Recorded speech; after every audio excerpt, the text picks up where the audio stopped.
Well, we got another unhappy Honda here. This is a 2012 Honda Pilot, and the owner just texted me this picture here that says check charging system. Now it's most likely the alternator that's bad, but let's take a look and see if we can figure it out.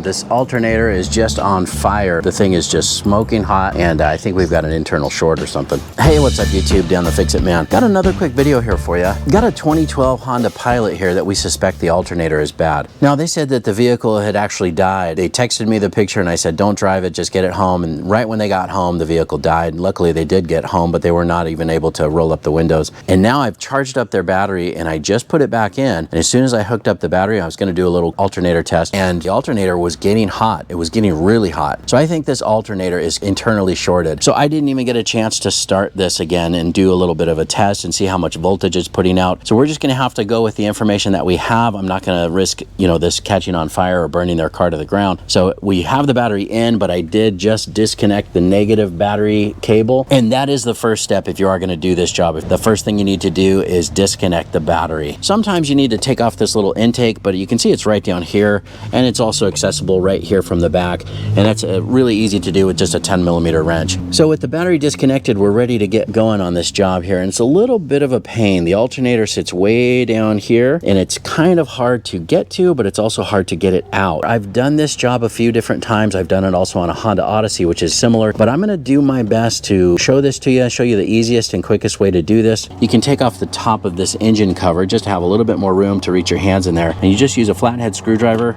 and turn these little clips a quarter turn, and then this should just come right off. All right, now the overflow for our coolant, you can just slide that up. See, it has this little part here that slides into this bracket. Just tuck that over there out of the way. All right, now here's where I am a little bit different than some of the other videos you may have seen, is this hose right here. This is our power steering return line that returns the power steering fluid back here to the reservoir. Now, a lot of times you'll see people just disconnect this, and it does make a big mess, so they're always gonna put a lot of shop towels underneath there. I'm gonna try to do it without having to disconnect that, but it is a little bit tricky here. We're gonna have to remove the bracket first and drop the bracket down, and then we're gonna have this just kind of loose, and I'm gonna see if we can get the alternator out without having to take this power steering return line off all the way. This bracket here is just held in place with two 10mm bolts. The bracket just kind of dropped down. If you look down here, that's our tensioner pulley. I'm using this new flex head long handle ratcheting wrench, and it has just enough little offset right there, so it makes it pretty easy to get on there. I should have enough room to push this forward and enough room to come back to release that tension now that I also have this hose loose, even though our reservoir is still connected. So some nice steady pressure, so we can push it all the way over there. And then with my other hand, I'm gonna reach down and pull the belt off the alternator, like so. And then I'm gonna just slowly release the tension there. That worked. Now, before you take this belt off all the way, it's a good idea to either take a picture or make some notes as far as the belt routing. It's also a good idea to inspect your belt at this point. I'm gonna just slide this one here off of that tensioner pulley, just to make sure that we're very clear and don't have any interference with that belt. All right, now we need to disconnect this little line right here. That's just a little 10mm bolt. All right, now you see this little rubber cap right here. We got to pull this back. That's where our main connection is for the alternator. All right, so this is a 12mm, and I'm just using one of these nut grip sockets there. That's on there pretty snug. See that? The nut stays in the socket. We also have another one right down here. Just peel back the rubber boot first. Like that. Just push this little tab in. Got it. See right there? As long as you get that clip depressed, you can slide it off. This is our last one right down here. It's got a little purple wire. All we need to do is press that in and slide that one off as well. A little tricky, but we got it disconnected. And I'm gonna put this overflow back over where I had it. If we unclip the overflow out of here, that's the ticket. Now I've got it way over here, way out of the way. Now our wiring harness is out of the way. All right, now I'm gonna take off the two bolts here at the top. All right, I've got this one on here first. That's a 12mm. Let's break that loose. All right, just same with this one here. Just break this one loose. Those sockets just grab on and make it so you drop a lot less fasteners. All All right, now grab the bracket here too. We'll set that up out of the way. All right, now for the bottom alternator bolt right here, this is a 14 millimeter.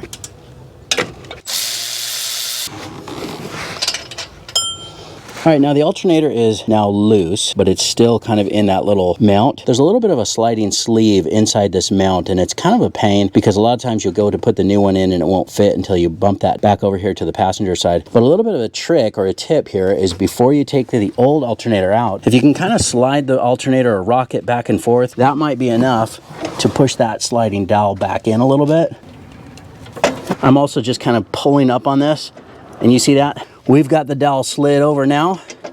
It's really nice and loose, and that's going to help us get the new one in. That's going to move back when we tighten up that bottom bolt, but that right there is going to make it a lot easier to get the new one in. You see this little clip right here for the wiring harness? Just slide that back with my finger and pull this off. So that gives us a little bit more room. You don't want to force anything because you'll start breaking stuff, but sliding that off might give us just a little bit more room there. Now the next thing I'm going to do is take off this bolt here that is mounting the air conditioning line to this bracket.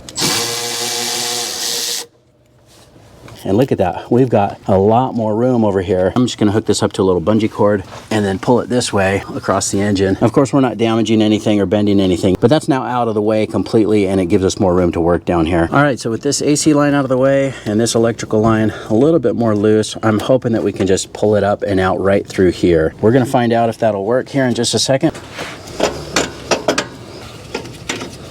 All right, now this tensioner pulley is kind of in the way, so I'm just gonna grab our little wrench here and put it back on. See, if I just push it like that,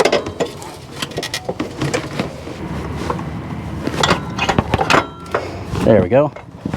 Just kind of pull it, slide it out. Now the alternator is sitting right here facing up, but we're clear of that tensioner, so I can just slowly let that go. Now here, we'll just pull it straight up.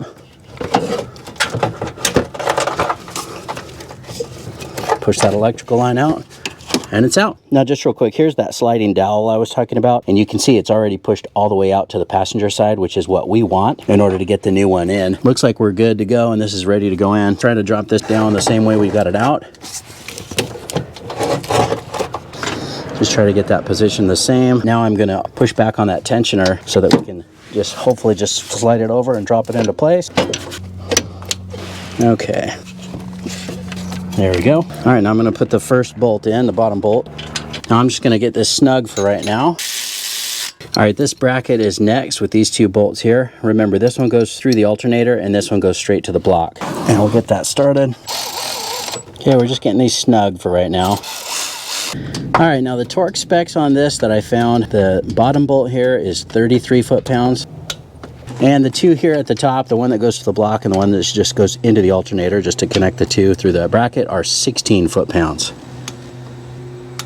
All right, now here I've just routed the belt, and it's still not on the power steering pump right up here at the top, but you can see I've got this one goes around the AC compressor, and then it reverses, and then it comes around the alternator, and then it comes up and around the power steering, and then it reverses down here, back down around the crankshaft.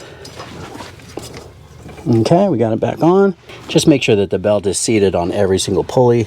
All right, now we can take off this bungee cord that was holding our AC line out of the way. Now I'm just gonna go back to the harness here. Just so I don't forget, I'm gonna slide this clip back on that holds that wiring harness, and then we can bring this down over here. See that one that's dangling? That's the one we need to push in first, and then we'll just work our way backwards. Oh, almost had it. Problem is I can't get my hand down there and the camera at the same time.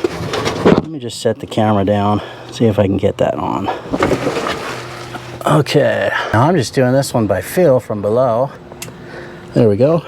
You see the hole down there in the splash shield? I was able to reach up through there and push that one on, and that seemed to be the easiest way to do it. Now to our favorite blue clip here. Let's just line that one up. Oh, perfect. And that just slid right on. Really hard to show and film at the same time, but that one just kind of fell into place. And then we're gonna put the boot down over it. And then the last one, it's pretty easy. Just pull the boot back, press that on. Now before we put this nut on, check this out. So I can just push it into this socket here, this nut grip socket, and then I'm not gonna drop it. So now I can just put it down there and get it started and not worry about dropping that into the engine bay. Make that snug.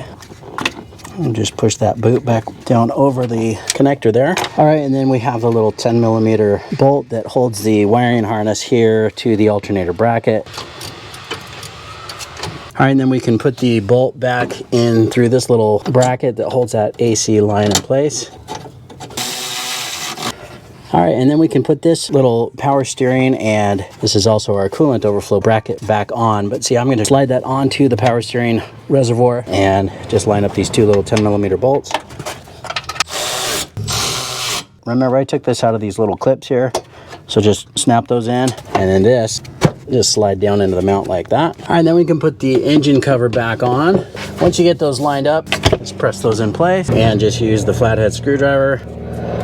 Just give those a quarter turn. Now, even though I had fully charged this battery last night, when I hooked that alternator up and it got hot, I'm sure that it drew the battery down a little bit. So I just left it on the charger while we were doing this. But I'm gonna go ahead and disconnect that now. Then we can put the negative cable back on, and then we can snug that negative battery cable down. All right, now we're gonna go start it up and verify that the alternator is charging. All right, now I'm just gonna check and see what we're charging at right now. All right, we're at 14 volts, or just over 14 volts. That's good. All right, well, I think we have a happy Honda now. Sounds good. Let's take a look at the dash to make sure we don't have any weird warnings or anything. That looks good. That message is gone. I think we're good to go. Now, a lot of times after we do an alternator, it's a good idea to test your battery. Make sure that the battery is good. A lot of times when the alternator goes bad, it can kill your battery. I just wanted to show you that we can use this tool to do a battery test. It's similar to like a load tester, but if we just come in here and press menu to get to the main menu, and then you scroll down, battery test, battery alternator test. So let's select OK, and it's scanned and already picked up that this is the 2012 Honda Pilot. Let's hit yes, and we're going to do a battery test first. And it says the vehicle must be prepared for battery test. Vehicle is not moving, transmission is park or neutral, ensure the parking brake is on. Visually inspect the battery, which we did. It looked fine. If damaged or corroded, replace. For batteries which are not sealed, make sure the water level in each cell is above the plates. So it gives you all of these instructions, and this does not apply for hybrid or electric vehicles. Ensure the engine is off and the key is on. So let's hit continue, and it's saying turn on the headlights. Let's do that. Okay, they're on. Hit continue.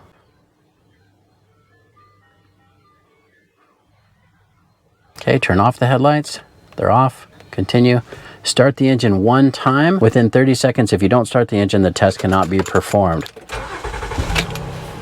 So there's the results. The battery status is good. That's perfect. Let's hit back, and we're going to do the alternator test. Now, for the alternator test, the engine needs to be running at normal temperature to begin this test. Start the engine and turn on your headlights. Note, do not perform this test on smart alternator, hybrid, and electric vehicles. All right, so we've got the headlights on, the vehicle's warmed up, and let's hit continue. Now it says increase the engine speed above 2,000 RPM and hold it there until the countdown reaches 0. So there we go. We'll just hold it right around here. We're at 2190, and it's doing its countdown. Turn the headlights off and return it to idle speed.